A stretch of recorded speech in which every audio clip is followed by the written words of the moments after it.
Hey everyone, want to talk a little bit about core customer because it's the end of the year and it's strategy time and it's time to think about what we're going to do next year, and especially with the crazy year we've had, we want to really think about this closely because our customers shift as we're going through time. And so when I think about core customer, this is how I always think about it. I think about it in the sense of who is my market? Who is the market that I'm serving? And let's just start off with talking about these three things up here: the market, marketing, and selling. When we start a company, we start with selling, and then we move up to a little bit of marketing.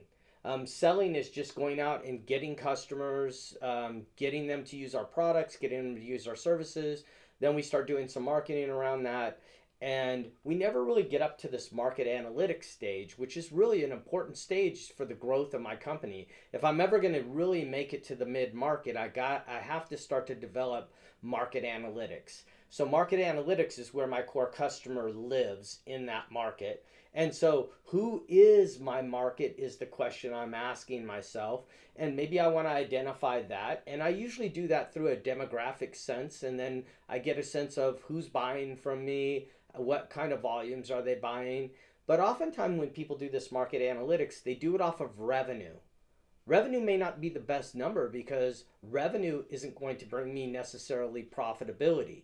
So when I'm thinking about core customer, I want to go off of who is my optimal profit customer. Too many times when I do this exercise with clients, I get the people who are trying to go to the highest revenue clients. Sometimes it's our clients who are buying in small quantities from us that are our most profitable customer, our optimal profit customer, our core customer. So when you're thinking about this, think about it that way. So when I figure out who my core is, I want to go and start to talk to them, and I want to find out what their needs are. Not necessarily all their wants, but what their needs are. Customers get mixed up in their wants and needs all the time. And what I'm really looking for is, what do they need from me? Giving an example of this, many of you have flown Southwest Airlines, and I hope you enjoyed your meal. You're probably saying, what meal? Well, Southwest Airlines' first core customer in the late '60s was the businessman who wanted to be home for dinner. Well, if they wanted to be home for dinner, do they need a meal?